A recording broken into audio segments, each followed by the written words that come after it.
요엘 3장 11절에서 14절 봅니다.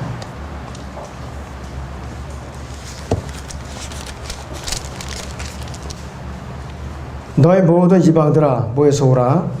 다 함께 주위에 모이라. 오 주여, 주의 용사들로 그곳으로 내려오게 하소서. 이방으로 끼어서 여호사밧 골짜기로 올라오게 하라. 이는 내가 거기에 앉아서 주위의 모든 이방을 다 심판할 것이므로다.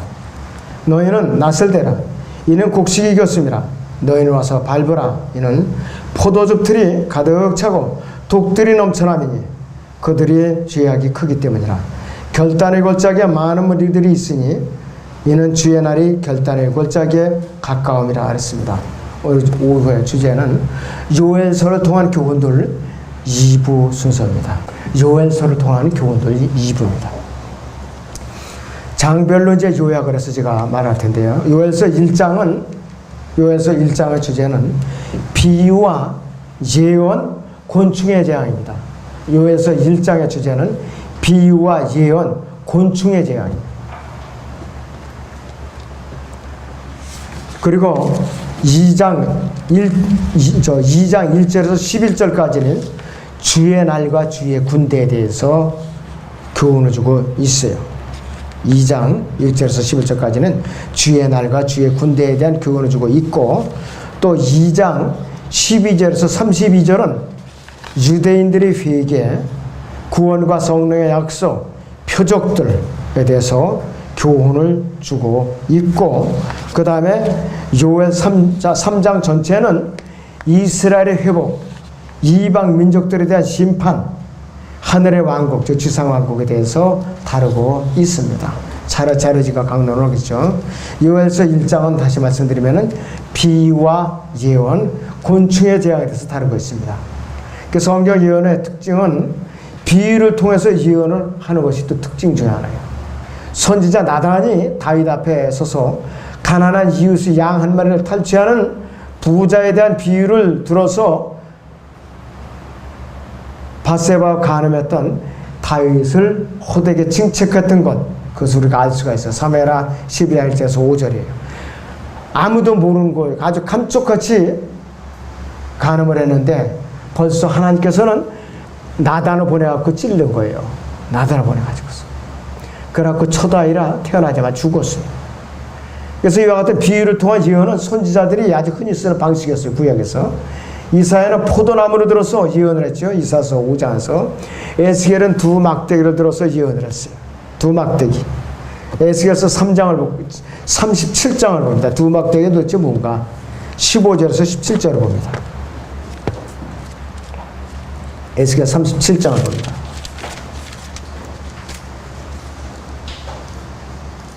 (15절에서) 17절을 봅니다. 주의 말씀에 다시 내게 임하여 말씀하시나 너 인자야, 또 너는 막대기 하나를 취하여 그 위에 유다와 그의 동반자 이스라엘의 자손을 위하여라고 쓰고, 그 다음에 또 다른 막대기를 취하여 그 위에 요셉 즉 에프라임의 막대기와 그의 동반자 이스라엘의 온 집을 위하여라고 써서 그들을 서로 결합하여 한 막대기가 되게 하라. 그들이 네 손에서 하나가 되게 하라. 북왕국 이스라엘과 남왕국 이스라엘을 하나의 막대기를 비유한 거예요. 그래서 이 막대기가 서로 묶어서 하나가 된다. 남북 왕국이 서로 이제 결합돼 가지고서 이스라엘로 회복이 된다. 이것을 갖다 두 막대기에 비유한 것이에요.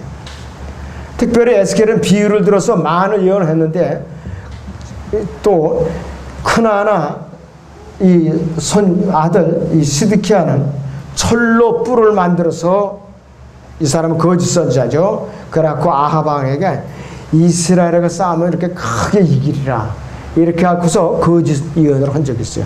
철로 뿔을 만들라고. 근데 그도 죽고 아합 왕도 비참하게 죽었어요. 거짓 예언하는 건 하나님께 진노에 대해서. 이러한 비유는 선지자들이 직접적인 행동의 표적으로 제시되기도 했고, 어떤 구체적인 역사적인 사건을 예를 들어서 직접적인 행동으로 인한 표적으로 또 제시하기도 했어요. 자, 그래서 시편 78편 2절 보세요. 78편 2절에 그러면 어떻게 했는가?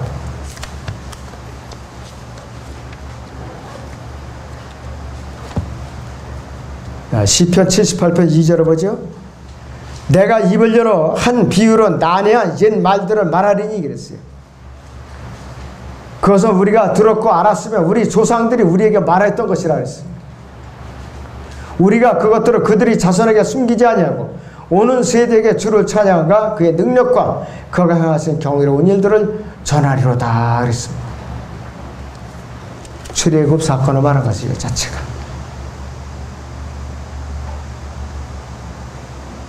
궁극적으로는 이 모든 비유나 예화들이 예수 그리스도의 재림에 관한 상황들을 예언한 것이에요. 이 모든 것들이다. 요엘도 이와 같은 방식을 취했어요. 요엘도 바로 이것이 그가 1장에서 곤충들의 예를 들어서 재앙들을 갖다가 예언한 거예요. 요엘 1장 4절을 봐주세요. 요엘서 1장 4절을 봅니다.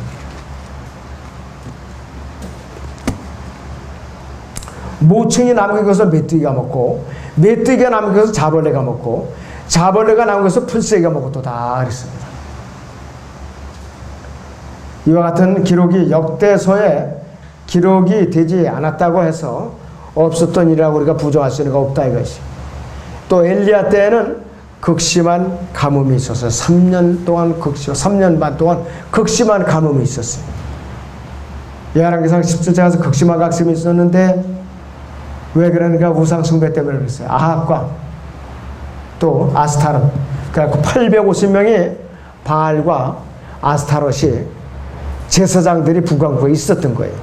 그래서 이들을 다 이 엘리야가 칼멜산으로 다 불러 올렸어요. 아합왕도 올라올랐어요.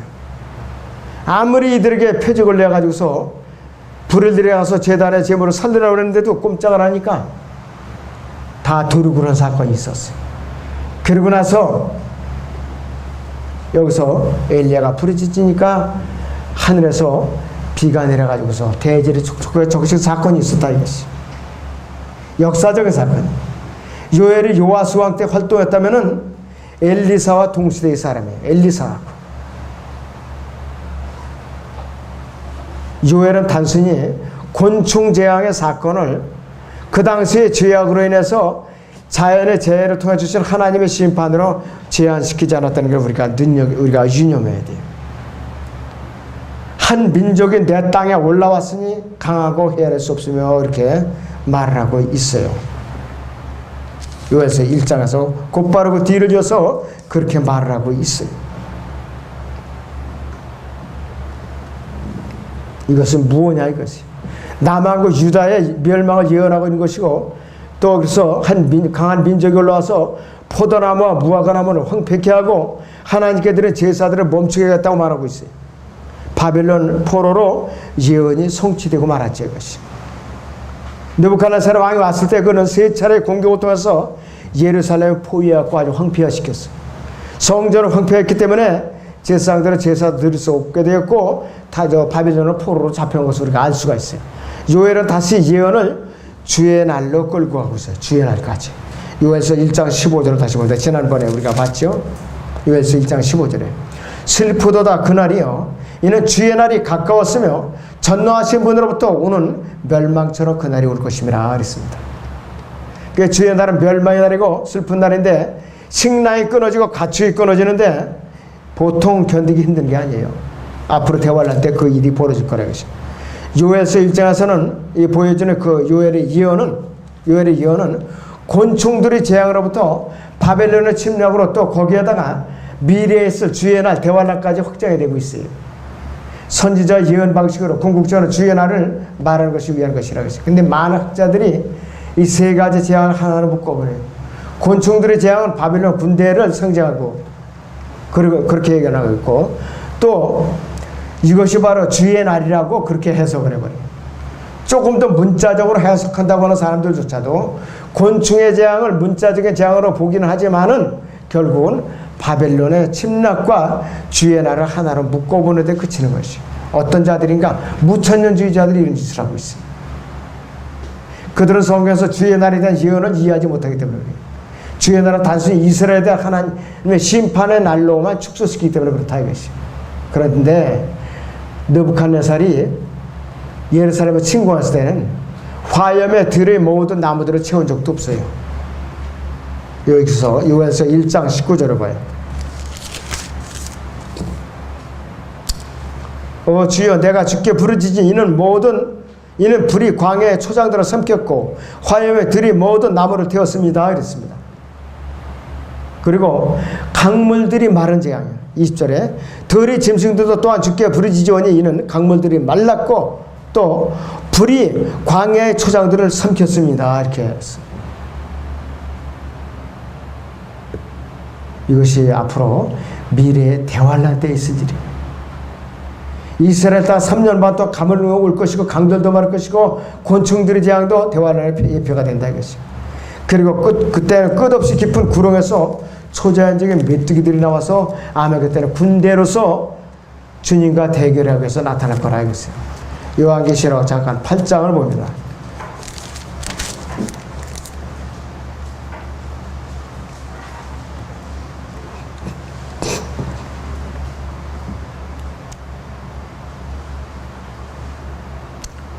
(7절을) 보시면 첫째 천사가 나팔을 보니 피가 섞인 우박과 불이 따르더라. 그것들이 땅에 쏟아지니 나무의 3분의 1이 타버리고 모든 푸른 풀도 타버리더라. 둘째 천사가 나팔을 보니 거대한 산이 불에 타서 바다로 던져지는 것 같더니 바다의 3분의 1이 피가 되더라. 또 바다에 있는 생명을 가진 피조물들 3분의 1이 죽고 배들이 3분의 1이 파괴되더라. 셋째 천사가 나팔을 보니 하늘에서 등불처럼 타는 큰 별이 떨어졌는데 그것이 강들이 3분의 1과 물들이 원천에 떨어지더라. 그 별의 이름은 쑥이라 하고 물이 3분의 1이 쑥되니 그 물이 쑥게 되면 인하여 많은 사람이 그 물로 죽더라 그랬습니다. 넷째 천사가 나팔을 보니 해 3분의 1과 달 3분의 1과 별들의 3분의 1이 강탄을 당하여 그것들의 3분의 1이 어두워지니 낮이 그 3분의 1 동안 비치지 못하고 또 밤도 마찬가지더라 그랬습니다. 대환란을 묘사하고 있는 것이 대환란. 그리고 두 번째는 요한서 2장 2장 1절에서 11절까지 아까 주의 날과 군대라고 그랬어요. 주의 날과 군대. 그래서 요한서 2장은 주의 날을 구체적으로 설명하고 있는 거예요. 주의 날. 아마겟돈 전쟁에 초점을 맞춰 설명하고 있어요. 요엘서 1장 후반부에서 마찬가지로 주의 날에 대해서는 이 요엘서 2장에서는 불과 화염과 황량한 광야가 묘사되는데 여기에 또 추가돼요. 흑암, 암영, 어둠이 있을 것이요. 특별한 어떤 군대가 또 등장을 해요. 이 군대의 모습이 말들 같고 기병들 같다 그러는데 산꼭대기에 있는 병거들과 같고 불꽃 소리가 같고 전열에 배치된 강한 군사들과 같다 그랬어요. 요엘서 2장 4절에서 5절을 같이 보겠습니다. 그들이 모양 말들의 모양 같고 그들은 마치 기병들처럼 달리리로다. 그들이 뛰는 것은 산꼭대기들에 있는 병거들의 소리 같고 그루터기를 삼키는 불꽃 소리와 같으며 전열에 배치되는 강한 백성 같으리라 했습니다. 또 대열을 흩뜨리지 않는 정예화된 군대라 했어요. 7절에 보면 그들은 용사들 같이 달릴 것이며 그들은 전사들 같이 성벽을 기어오를 것이며 그들은 각자 자기의 길로 행군할 것이나 그들은 대열을 흩뜨리지 아니하리라고 했어요. 질서정연하게 움직인다 이것이. 땅도 그들 앞에서 흔들리고 하늘의 현상들도 흔들리라고 그랬는데 10절을 보면 땅이 그들 앞에서 흔들리며 하늘들이 떨고 해와들이 어두워지며 별들이 그들이 빛을 거두리라 그랬습니다. 아까 요한계시록 8장의 재앙이라 이것이. 초자연적인 군대인데 예수님께 재림하실 때에 그분이 뒤를 따라오는 군대라 이것이.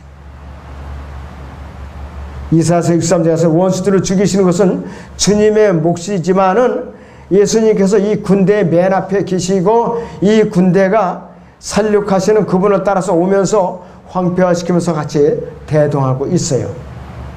요엘은 그 장면을 이 군대에 초점을 맞추고 있는데 요엘서 2장 11절을 봐요. 즉해서 그의 군대 앞에서 그의 음성을 바라시리니 이랬어요. 이는 그의 진영이 매우 크고 그의 말씀을 실행하는 분은 강하심이라. 주의 날이 위대하고 심히 두려우니 누가 그것을 견뎌낼 수 있으리요 이렇게 말하고 있어요.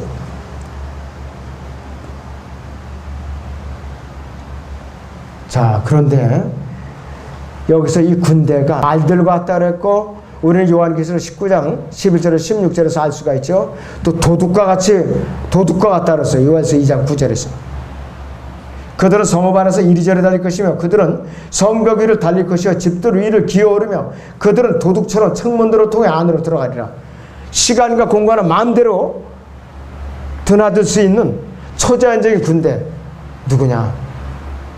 부활해서 예수님과 같은 영적인 몸을 입은 그리스도인들을 말하는 것이, 이 군대가 바로 그 군대를 말하는 것이. 그리고 도둑과 같이 오리라 그랬는데, 여기서 우리 데살로니가전서 5장 2절을 보겠습니다. 데살로니가전서 5장 2절을 봅니다.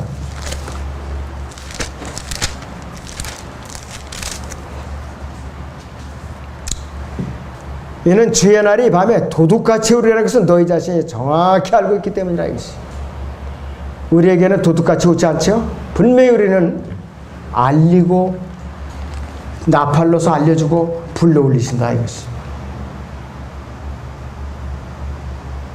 하박국 3장 8절을 보겠습니다.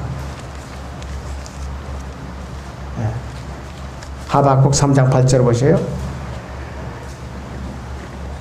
주께서 강들에 대해 불쾌하셨나이까? 강들에 대해 주의 분노가 있었나이까? 바다에 대해 주의 분노가 있으므로 그랬어요. 주께서 주의 말들과 주의 구원의 병거들로 타셨나이까? 그랬습니다.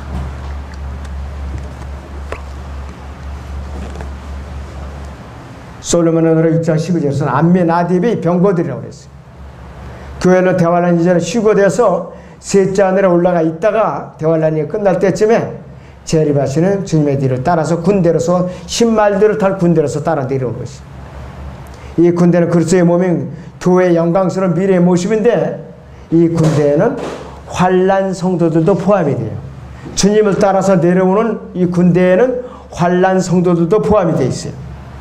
이들은 대환란 끝무렵에 주님의 지사하는 직전에 휴거되어서 어린 양의 혼인식의 증인들로 참석하게 했다가 이들은 같이 따라 내려오는데 천년왕국 동안에 같이 통치에 참여하는 것이요. 이들은 백보자 심판석에서 이들은 유업을 받아요. 또 재판강의 5장 10절에 보면 신나귀들을 탄 너희라고 환난 성도들이 묘사되어 있어요. 그래서 이 요엘이 예언한 주의 날은 대환란 끝부분에 있을 아마겟돈 전쟁과 재림에 초점이 맞춰져 있어요. 그래서 이 주의 날은 모든 악인들을 심판하는 날이에요. 그래서 이 요엘 2장 11절에서는 주께서 그의 군대 앞에서 이렇게 말씀을 하고 있어요. 자, 그래서 우리 그 군대가 요한계시록 19장에 있는 군대입니다. 한번 볼까요, 우리? 요한계시록 19장 11절부터 봅니다.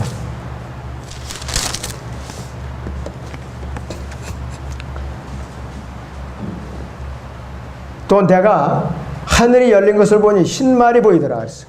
그 위에 앉으신 분은 신실과 진실이라 불리며 의로 심판하고 싸우시더라. 그에는 불꽃 같고 머리에는 많은 왕관이 있고 또 한 이름이 기록되어 있는데 그 자신 외에는 아무도 모르고 그랬어요. 피에 적신 옷을 입었는데 그의 이름은 하나님의 말씀이라고 불리더라 그랬습니다. 또 하늘에는 군대들이 희고 정결한 세마포를 입고 흰 말들을 타고 그를 따르더라. 그 입에서 예리한 칼이 나와서 그것으로 민족들을 칠 것이며 또 철장으로 그들을 다스릴 것이며 그는 전능하신 하나님의 맹렬한 진노의 포도즙들을 밟으실 것이라. 또 그의 옷과 넙죽다리에 이름이 기록되어 있는데 만왕의 왕 또 만주의 주라 하였더라 그랬습니다. 자, 그러고 나서는 그 뒤에는 아마겟돈에서 수많은 군대를 다 깔아서 다 죽이고 비참하게 짓밟는 그런 내용이 기술돼서 있는 것입니다.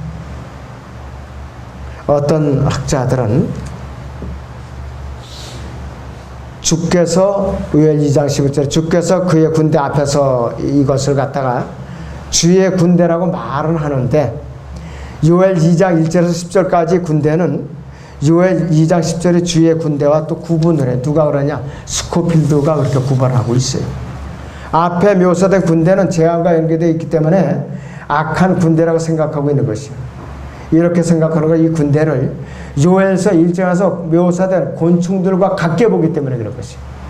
그렇지만 요엘서 2장의 군대는 요엘서 1장의 곤충들과 전혀 무관해요. 요엘서 1장의 곤충들은 요엘의 주의 날을 예언하기 위한 도구로서 사용했을 뿐이에요. 이 곤충들에게 어떤 영적인 의미를 부여하는 것은 또 이것을 군대로까지 확장시킬 하등의 이유가 없어요. 그 다음에 요엘 2장 12절에서 32절은 유대인들이 정말로 참여해요. 그리고 그들이 구원을 받고 성령의 약속을 받고 표적들을 그들을 이제 행하게 되는데, 아마겟돈 전쟁은 이방인들과 악인들을 심판해 내리지만은 하나님의 백성 이스라엘에게는 구원이 약속되어 있는 것이죠. 물론 전제 조건이 철저한 회개가 따르는 것입니다. 요엘 2장 12절을 봅니다. 요엘서 2장 12절을 봅니다. 주가 말하노라. 그러므로 이제라도 너희는 너희의 마음을 다하여 금식하고 울며 애통하며 내게로 돌이키라 그랬습니다. 하나님께서 회복을 말씀하시는데 이방 군대를 쫓아날 것인데 물질적인 풍요도 다시 주시고, 요엘서 1장에서 곤충들의 재앙을 주셨지만 이제는 그 곤충 재앙에 대해서 선으로 갚아주시라고 그랬어요. 그래서 이 선으로 갚아주셔서 풍요를 이제 다시 그들이 누리게 되는데, 요엘 2장 22절에서는 뭐라고 표현하느냐. 광야의 초장들이 솟아나며 있어요. 무화과 나무, 포도나무가 등장하죠. 또 23절에서 이른 비와 늦은 비가 나타나요. 또 타작마당이 등장하고 24절에서는 포도주와 기름이 등장해요.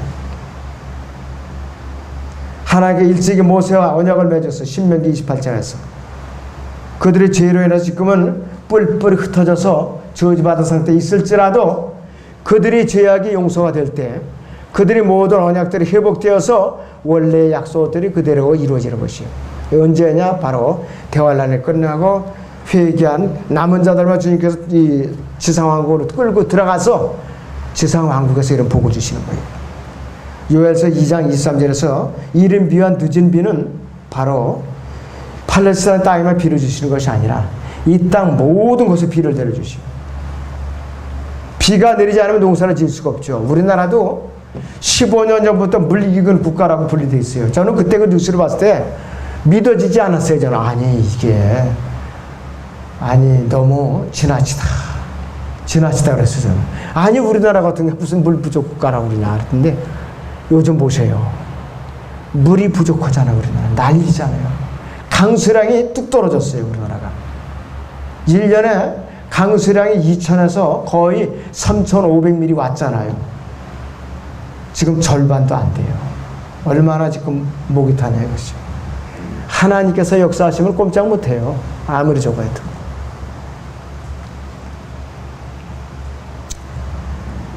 그래서 이 비는 문자적인 비해야 되는데, 비가 내려야 되는 것은 뭐냐. 그래서 농작물이 풍요하게 잘 자라야 되는 걸 의지하고 하나님의 용서를 의미하는 것이에요. 대환란이 끝나면 이제 가물었던 땅에 문자적인 비가 될 것인데, 이른 비와 늦은 비를 첫 달에 주신다고 했어요. 큰 비가 한꺼번에 풍족하게 내린다 이것이에요. 히브리서 6장 7절을 봅니다. 히브리서 6장 7절을 봅니다.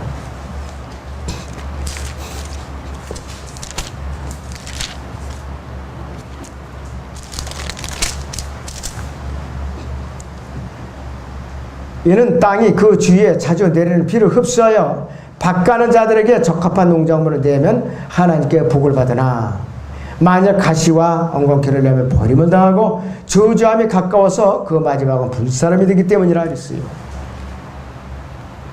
대환란 끝에쯤에 아주 풍족한 물이 한꺼번에 와요. 이제 쏟아져요. 이 비가. 이 축복은 단순히 물질적인 축복으로 한정되지 않죠. 하나님의 회복에는 영적인 축복이 따르죠. 하나님의 영적인 복을, 하나님의 영을 이스라엘 민족에게 민족적으로 그들의 민족에 그냥 쏟아 부어줘요. 우리는 성령이 뭐예요? 개별적으로 주님을 영접할 때 구원받는 순간에 받죠. 근데 이스라엘은 민족적으로 힘하면서 성령도 민족적으로 그냥 쏟아 부어줘요. 우리하고 다르다 이것이에요. 요엘 2장 28절에서 29절을 봅니다. 요엘 2장 28절에서 29절을 봅니다. 그 후에 내가 내 영을 모두 육체에 부으리라. 그러면 너희 아들들과 너희 딸들이 예언할 것이요, 너희 노인들은 꿈들을 꿀 것이며 너희 청년들은 환상을 보리라. 또 그날들에는 내가 남종들과 여종들을 위해 또 내 영을 부어주리라. 부흥 회에서 버젓이 이거를 갖다 소개를 하고 그래요. 이것이 안 일어났어요 아직까지. 계속 30절부터 내가 하늘들과 땅에 이적들을 보이리니 피와 불과 연기 기둥들이라. 주의 위대하고 두려운 날이 오기 전에 해가 흑암으로 달이 피로 변하리라. 그러나 누구든지 주의 이름을 부르는 자는 구원을 받으리니 이는 주께서 말씀하시는 대로 시온산과 예루살렘에 구원함이 있을 것이요 남은 자를 주께서 부르실 것임이라 그랬습니다. 근데 베드로는 이걸 어떻게 인용을 했을까요? 베드로 사도행전 2장을 보셔요.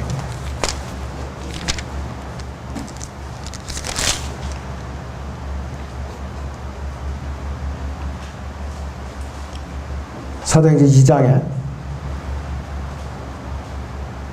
17절 하나님께서 말씀하시기를 마지막 날들에 내가 내 영을 모든 육체에 부으리라. 그러나 그러면 너희 아들들과 딸들이 유언할 것이고 너희 젊은이들은 환상을 볼 것이고 너희 노인들은 꿈을 꾸리라. 또 그날들에는 내가 내 남종들과 여종들을 위해 또 내 영을 부어주리니 그들이 예언하리라. 내가 위로 하늘에서는 이적들과 아래로 땅에서는 표적들을 보이리니 피와 불과 연기라. 그 위대하고 찬란한 주의 날이 오기 전에 해가 흑암으로 달의 피로 변하리라. 그러나 누구든지 주의 이름을 부르는 자는 구원을 받으리라고 했느니라. 자, 베드로가 인용을 분명히 했어요. 언제 이루어진다고요? 여기서 마지막 날들이라고 그랬어요. 오순절날 이것이 이루어진다고 말을 한 적이 없어요. 그래서 그런데 이걸 일반 부흥사들이 그대로 인용을 하고 있어요. 그렇다면은 부흥회에 참석한 모든 사람들이 머리에 그냥 성령을 쏟아 붓고 돌아와야 돼요. 머리에.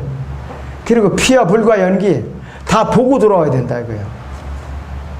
불과 연기 쏟아 부으면 그 부흥회하는 강연자서 다 불타서 없어져. 소방차 동원돼야 돼요. 이쯤 되면은. 그런데 아니라 이거예요. 지금 이 시대에 표적이 아니라는 거. 그걸 우리가 알아야 돼요. 대환란 때 그렇다 이것이. 자, 그렇기 때문에 느부갓네살 왕이 쳐들어왔을 때도 피와 불과 연기 이것이 있은 적이 없었어요.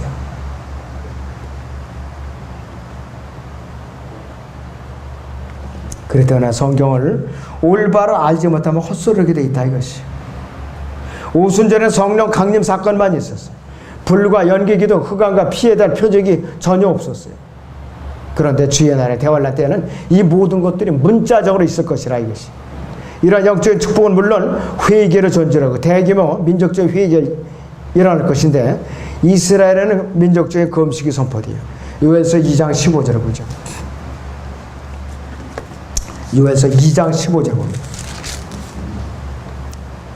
시온에서 나팔을 불어 금식을 거룩하게 하고 엄숙한 집회를 소집하며 그랬어요. 엄숙한 집회는 뭔가? 장막절을 말해요. 장막절. 이 장막절에 주님께서 재림하신 지상 재림하시는 것을 언급을 하고 있는 것이에요. 장막절에. 교회는 오순절에 우리가 바라보고 있어요. 이때는 장로들과 아이들과 젊은이들과 신랑, 신부 등 모든 회중이 동참해서 회개하고 통안의 눈물을 흘리는 것이 나오는데 스가랴서 12장을 보겠습니다. 구약에 스가랴서 12장 11절부터 14절까지 봅니다.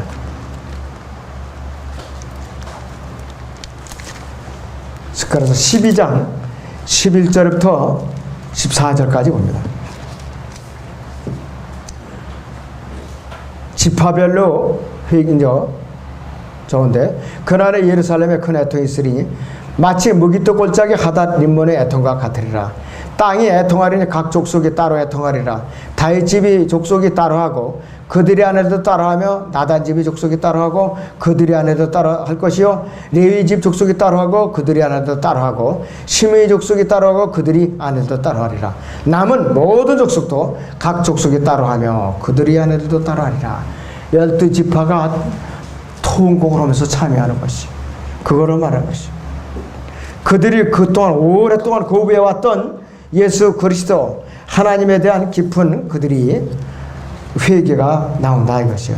2차 대전 때 600만 명이 가스로 와서 비참하게 죽임을 당하면서도 참여를 안 했다는 민족이에요. 그때까지도 지독한 민족이에요. 그때도 참여하지 않았어요. 이스라엘 민족이.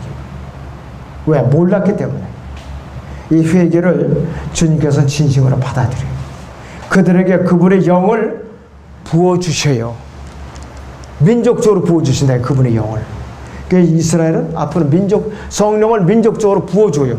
우리는 개별적으로 받아서 내주하는 거고. 반드시 이 참여의 과정을 거쳐야 돼요. 지상학에 들어갈 때. 그래서 이들은 회개한 자들만이 들어가요. 다 들어가는 게 아니라. 그래서 하늘의 왕국, 지상왕국보다 하나님의 왕국이 먼저예요. 영적인 왕국이 먼저예요. 재림의 진행 과정에 있어서도 분명히 주님께서는 이들이 영적으로 참여해가지고서 먼저 영적으로 하나님의 왕국을 받은 상태에서 눈에 보이는 지상 왕국을 그들이 받아들이게끔 해요. 분명히 순서를 밟아갖고 들어갑니다.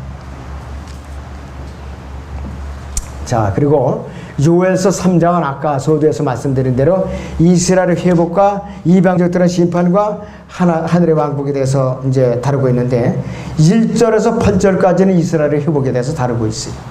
그리고 9절에서 16절까지는 이방민족에서 심판이 있고 그 다음에 17절에서 21절까지는 지상 왕국에 넘치는 복에 대해서 다루고 있어요. 이방인들이 호된 책망이 2절에서 16절에서 다뤄지고 있는데 하나님께서 그들을 여호사밧 골짜기로 불러 모아요. 이방 민족들의 죄는 이스라엘을 학대하고 민족 가운데 흩뜨리고 박해한 죄인데 하나님께서는 이방민들을 어떻게 하시나 심판하기 위해서 아마겟돈 전쟁은 사탄이 일으키지만은 궁극적으로 하나님께서 일으키시는 거예요. 아마겟돈 전쟁은. 그래서 이 마귀가 세상의 왕국들을 모아서 하나님과 대적국에서 모이지만은 근본적으로 하나님께서 그들을 이 아마겟돈 골짜기로 먹잇도 골짜기로 불러 모으는 것이요. 어떻게 하느냐? 모여서 너희가 나를 대적해보라. 내가 너희를 멸하라 그 뜻이에요. 하나님의 선전포고라 이것이요. 요엘 3장 9절에서 11절을 보죠. 요엘 3장 9절에서 11절을 봅니다. 너희는 이것을 이방인들 가운데 선포하라. 전쟁을 예비하며 용사들을 깨우고 모든 전사들로 가까이 오게 하며 그들로 올라오게 하라. 너희 보습을 쳐서 칼을 만들고 너희 낫을 쳐서 창을 만들라. 약한 자로 나는 강하다라고 말하게 하라. 너희 모든 이방들아 모여서 오라. 다 함께 주위에 모이라. 주여 주의 용사들로 그곳으로 내려오게 하소서 그랬습니다.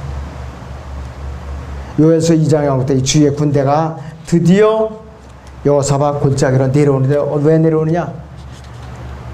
적그리스도의 군대와 대결하기 위해서 내려오는 것이. 여호사밧 골짜기에 승리해서 주님께서 심판하시는 자리인데 그것을 심판을 받는데 요엘은 이러한 모습을 낫을 대어서 포도송이를 거두어서 포도즙 틀에 넣고 짓밟는 장면들을 묘사하고 있어요. 요엘 3장 13절을 보세요, 여러분들. 요엘 3장 13절에 너희는 낫을 대라. 이는 곡식이 익었음이라. 너희는 와서 밟으라. 이는 포도즙 틀이 가득 차고 독들이 넘쳐나미니 그들이 죄악이 크기 때문이라 그랬는데 요한계시록 14장을 보죠. 18절에서 20절을 보겠습니다. 18절에서 20절을 봅니다. 불을 다스리는 권세를 가진 또 한 천사가 제단에서 나와 예리한 낫을 가진 자에게 큰 소리로 외쳐 말하기를 너희 예리한 낫을 대어 땅의 포도송이로 거두라. 이는 그 포도들이 다 익었음이라고 하더라. 그러므로 그 천사가 낫을 땅에 대어 땅의 포도송이를 거두어 하나님의 진노로 큰 포도즙 틀에 던져 넣으니라. 그 포도즙 틀이 도성 밖에서 짓밟히니 그 틀에서 피가 흘러나와 말고삐까지 닿고 1600 스타디오까지 퍼지더라 그랬습니다. 이역 군대가 완전히 깨질 정도로 짓밟혀갖고 피가 흐르는 장면을 묘사하고 있는 것이. 자, 그래서 땅에 포도를 거두시는 장면이고 또 이사야서 63장 2절에 3절에서도 포도주 틀을 밟으시는 장면이고, 이것을 또 결단의 골짜기라고 그래요. 결단의 골짜기. 요엘 3장의 14절을 보세요. 결단의 골짜기. 결단의 골짜기에 많은 무리들이 있으니 이는 주의 날이 결단의 골짜기에 가까움이라, 이렇게 말을 하고 있어요. 결단의 골짜기. 그래서 또 스가랴 12장 11절에서는 무기또 골짜기 그래요. 결단의 골짜기, 또 여기서 그 무기또 골짜기, 또 아마겟돈, 이렇게 세 가지를 표현하고 있어요. 자, 그래서 예수님께서는 시온에 거하시고 예루살렘은 거룩하게 되고 땅은 풍요로운 이롭게 될 것이라. 이스라엘 대적했던 민족은 벌을 받을 것이고 남한국 유다 예루살렘 영원한 복을 받을 것이고 하나님 그들의 죄를 용서해 주시기 때문인데, 17절에서 21절을 같이 봅니다. 거기. 자, 그러므로 너희는 내가 나의 거룩한 산 시온에 거하는 주 너희 하나님임을 알게 되리니 그때 예루살렘은 거룩하게 될 것이요 다시는 타국인들이 그것을 통과하지 못하리라. 그날의 산들이 새 포도주를 떨어뜨릴 것이며 작은 산들의 젖이 흐를 것이요 유다의 모든 강들에는 물이 흐를 것이며 주의 집에서 샘이 흘러나와서 시팀 골짜기에 물을 대리라. 이집트는 황폐한 곳이 되고 에돔은 황폐한 광야가 되리니 이는 그들이 유다 자손에게 폭력을 써서 그들이 땅에서 무지한 피를 흘렸기 때문이라. 그러나 유다는 영원히 거할 것이요 예루살렘은 대대로 거하리라. 난 내가 깨끗하게 하지 않았던 그들이 피를 깨끗이 하리니 이는 주가 시온에 거함이라. 이렇게 말을 하고 있습니다. 이게 얼마나 아주 우리에게 멋진 장면이라, 이것이. 너무나도 기가 막힌 장면이에요. 그 아모스 9장 13절에서 15절을 봐요. 이스라엘 회복에서 다른 각도에서 설명을 하고 있어요. 아모스 9장 13절에서 15절. 주가 말하노라. 보라, 그날들이 이르리니 밭 가는 자는 추수꾼을 앞서며 포도를 밟는 자나 씨 뿌린 자를 앞서리라. 산들은 단 포도주를 떨어뜨릴 것이요 모든 작은 산들은 누구리라. 내가 내 백성 이스라엘에 사로잡힌 자를 다시 데려오리니 그들이 황폐한 성읍들을 세워 그곳에 거주할 것이요 또 그들이 포도원들을 만들어 그 포도주를 마시겠고 그들은 또한 정원들을 만들어 그 열매를 먹으리라. 내가 그들이 땅에다 심으리니 그들이 다시는 내가 그들에게 주었던 그들이 땅에서 뽑히지 아니라 주 하나 너희 하나님이 말하노라. 이렇게 말씀을 하고 있어요. 솔로몬의 통치 시대, 그때가 재현되는 건데 열왕기상 4장 25절을 보지요. 열왕기상 4장 25절을 봅니다. 열왕기상 4장의 20절을 보겠습니다. 유다와 이스라엘이 많아 그랬어요. 유다는 남한국이죠. 이스라엘은 북한국이에요. 유다와 이스라엘이 많아. 바닷가에는 많은 모래 같았으니 먹고 마시고 즐거워하더라. 바닷가에 모래 안 셀 수가 있어요? 아마 이 컴퓨터로도 못 씌워요. 불가능해요. 그렇게 번성하다게. 자, 그러면은 요엘 2장에서 3장까지 사건의 진행 순서가 북방으로부터 짐승과 거짓 선자들이 이끄는 거기 적그리스도의 군대가 팔레스타인에 쳐들어와요. 그것이 바로 요엘 2장 1절에서 10절까지 사건이고 요한계시록 16장 14절에 그 사건이에요. 그 다음에는 주의 군대와 또 그 주의 군대가 바로 이 내려온 적그리스도의 군대를 향해서 아마겟돈으로 이제 몰려든 군대를 향해서 그들을 공격을 해가지고서 다 멸망을 시켜요.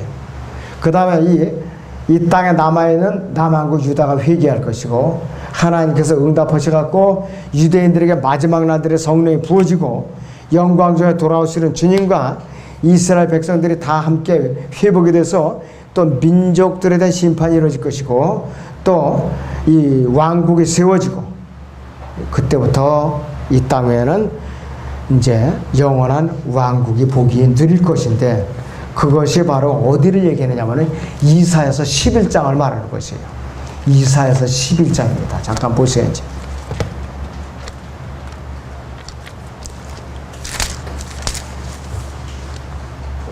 이사야서 11장 6절에서